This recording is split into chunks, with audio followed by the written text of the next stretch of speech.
जय हिंद, जय भारत। एक बार फिर से स्वागत करता हूं मैं आप सभी लोगों का आपके अपने चैनल लोन हेल्प इंडिया में। अगर किसी ने पर्सनल लोन लेकर और उसका पेमेंट नहीं किया, पेमेंट करने के बाद सेटलमेंट की प्रक्रिया में भी अगर वो इंसान या व्यक्ति शामिल नहीं हो सकता, तो ऐसी स्थिति में क्या हो सकता है ज़्यादा से ज़्यादा। काफ़ी लोगों का ये सवाल होता है कि सर हमारे पास सेटलमेंट करने का भी रुपया नहीं है, तो ऐसे में हमारे साथ क्या क्या हो सकता है, आप हमें विस्तार में बताइए। कम से कम 1000 से ज़्यादा ऐसे सवाल मुझे देखने के लिए मिलते हैं डेली। तो मैं ये वीडियो उन लोगों के लिए बना रहा हूँ जिनके पास अभी फ़िलहाल में स्थिति नहीं है पैसे देने की। अगर उनका कहीं से भी पर्सनल लोन है, NBFC से लोन है, बैंक से लोन है, क्रेडिट कार्ड है या फिर ऐप लोन है, तो इस वीडियो को बिना स्किप किए पूरा लास्ट तक वॉच करेंगे। इससे पहले अगर आप हमारे चैनल पे नए आए हैं, चैनल को सब्सक्राइब नहीं किया तो चैनल को सब्सक्राइब करके बेल आइकन को प्रेस कर लीजिए। मैं यहाँ पे दोस्तों स्टेप बाय स्टेप आपको बताने वाला हूँ, 3 स्टेप्स में बताऊँगा। सबसे पहले हम लोग बात करेंगे ऐप लोन के बारे में। ज़्यादातर लोग जो वीडियो देख रहे हैं उनका किसी न किसी ऐप से तो लोन होगा ही, भले ही क्रेडिट व्यू से हो, मनी व्यू से हो, रिंग से हो और किस्त से हो। तो आखिर ऐप लोन का अगर आप पेमेंट नहीं कर पाते हैं किसी भी कारण से, ज़्यादातर लोग अपनी स्थिति के कारण पेमेंट नहीं कर पाते हैं क्योंकि उनकी फाइनेंशियल क्राइसिस चल रही होती है, यानी कि ऐसी मजबूरी आ जाती है कि वो चाह के भी EMI पेमेंट नहीं कर सकते। तो ऐसे में अगर आपका ऐप लोन है और अगर आप ऐप लोन का सेटलमेंट भी नहीं करा सकते, अब जो लोग जानना चाहते हैं कि ये सेटलमेंट शब्द क्या है, तो इसके लिए मेरा वीडियो वॉच कर सकते हैं। सेटलमेंट लोन हेल्प इंडिया लिखकर आपको काफ़ी वीडियोस मिल जाएंगे और जो लगातार हमारे व्यूवर्स देख रहे हैं उनको पता होगा पहले से ही कि आखिर सेटलमेंट क्या होता है। तो अगर आपने ऐप लोन्स का सेटलमेंट भी नहीं कराया तो सिर्फ़ और सिर्फ क्या होगा दोस्तों कि आपका सिविल ख़राब हो जाएगा। सिविल ख़राब हो जाएगा। इसमें कुछ एक्सेप्शंस हैं। एक्सेप्शंस कुछ एप्लीकेशंस के हैं जो एप्लीकेशंस केस कर सकती है, उनके अलावा कोई भी ऐसी एप्लीकेशंस नहीं है जो केस कर पाएगी। मैं उनका आपको नाम लिख देता हूं। सबसे पहले बात करते हैं लैंडिट एप्लीकेशन के बारे में। सेकंड नंबर पे अगर हम लोग बात करते हैं तो आ जाती है चिन्मय फाइनेंस।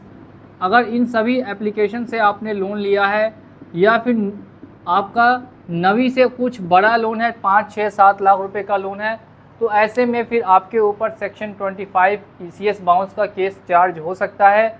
अदरवाइज़ बाकी जितनी भी एप्लीकेशंस है प्ले स्टोर पर, उनसे अगर आप लोन लेकर पेमेंट तो नहीं कर पाते हैं और सेटलमेंट भी नहीं कर पाते हैं, तो ऐसी कंडीशन में सिर्फ़ और सिर्फ सिविल स्कोर आपका नुकसान होगा।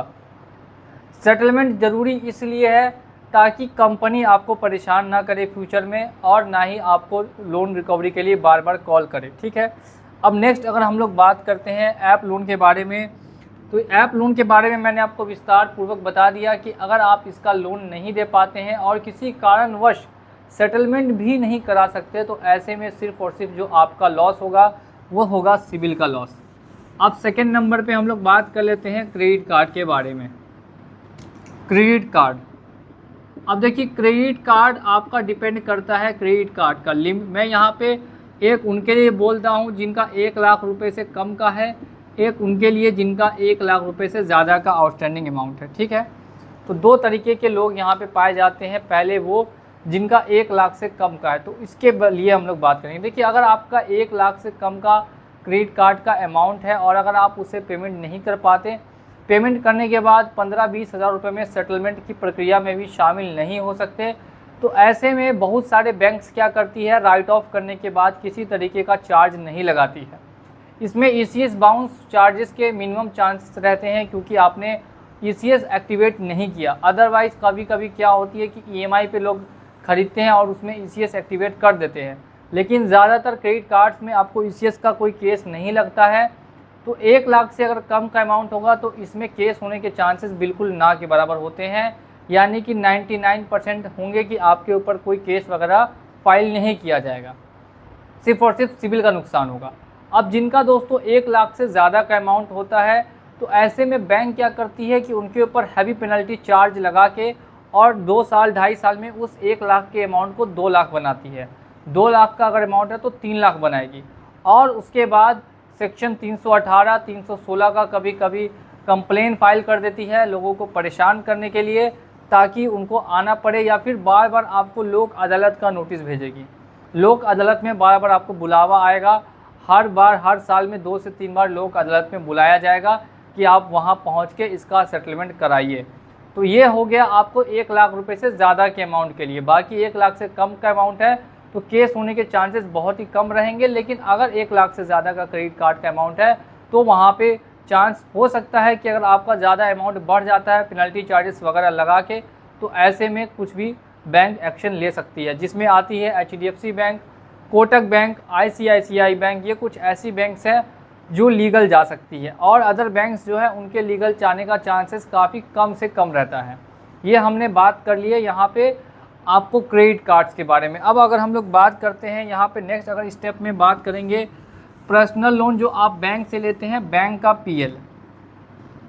अब बैंक के PL के बारे में बात करते हैं कि बैंक से अगर आपका पर्सनल लोन है तो ऐसी कंडीशन में फिर क्या हो सकता है। देखिए, अगर आपने बैंक से पर्सनल लोन लिया है तो यहाँ पे ECS हमेशा एक्टिवेट होता है। ECS एक्टिवेट होता है तो इस वजह से चांसेस बहुत ज़्यादा रहते हैं कि कभी भी आपके ऊपर सेक्शन 25 का चार्ज बैंक लगा सकती है। यानी कि बैंक से पर्सनल लोन लेने पर सेक्शन 25 का चार्ज लगने के चांसेस ज़्यादा होते हैं। अगर आप सेटलमेंट भी नहीं कराते हैं तब, मैं बता रहा हूँ, ध्यान से वीडियो को समझिएगा। जो स्टार्टिंग से वीडियो देख रहे हैं उनको वीडियो समझ में आएगा, जो स्किप कर के देखेंगे, बीच बीच में रोक के देखेंगे तो उनको वीडियो समझ नहीं आएगा। मैं यहाँ बात कर रहा हूँ उनके लिए जो सेटलमेंट भी नहीं करेंगे। ध्यान रखिएगा, जिनको सेटलमेंट भी नहीं करना है, जो सेटलमेंट की प्रक्रिया में भी शामिल नहीं हो सकते हैं, उनके लिए मैं बात कर रहा हूँ कि ये सेक्शन 25। अब जितने भी यहाँ पे सेक्शंस लगते हैं वो सभी दोस्तों बेलेबल होते हैं। सेम डे आपको बेल मिल जाती है। इसके लिए आपको कोर्ट जाना पड़ता है, वहाँ से बेल लेकर वापस आपको आनी पड़ती है। तो ये हो गए सेक्शन 25 के चार्जेस। बैंक के PL में लगने के चांसेस काफ़ी ज़्यादा होते हैं। अब इसके अलावा हम लोग बात करते हैं सबसे लास्ट में कुछ NBFCs बड़ी के बारे में, जैसे L&T फाइनेंस हो जाती है, बजाज फाइनेंस आ जाती है, और इसके अलावा भी बहुत सारी फाइनेंस कंपनी है, लेंडिंग कार्ट है, और पिरामल फाइनेंस है, हीरो फाइनेंस है। तो ऐसे करके बहुत सारी NBFC भी है, बड़ी NBFCs जो बैंक के बराबर है। ऐसे में अगर आपका लोन है तो यहाँ पे भी दोस्तों सेक्शन 25 लगता है। बजाज फाइनेंस में कम अमाउंट पे कम चांसेस रहते हैं, और अदर जैसे लेंडिंग कार्ड का है, पूना वाला का है, या और अदर किसी भी NBFC से आपने लोन लिया है, बड़ा हैवी अमाउंट का लोन मिलता है NBFC वगैरह से, हिंदुजा फाइनेंस हो गई, और इस तरीके से 100 फाइनेंस कंपनियां हैं। तो वहाँ से अगर आप पर्सनल लोन लेके डिफ़ॉल्ट करते हैं और उसका सेटलमेंट भी नहीं कराते हैं तो इस समय भी आपके ऊपर सेक्शन 25 के चार्जेस लगने के चांस रहते हैं। तो ये मैंने आपको विस्तार पूर्वक बता दिया एक एक करके, ऐप लोन के बारे में, क्रेडिट कार्ड के बारे में, और उसके बाद नेक्स्ट आपको बैंक के पर्सनल लोन के बारे में, और 4th स्टेप में NBFC के लोन के बारे में। तो उम्मीद करता हूँ ये वीडियो आपको समझ में आया होगा। वीडियो को लाइक करके चैनल को सब्सक्राइब कर दीजिएगा, और इसी तरीके के अमेजिंग कंटेंट के लिए बने रहिए हमारे साथ। मिलेंगे अगली वीडियो में बहुत ही जल्द। जय हिंद, जय भारत।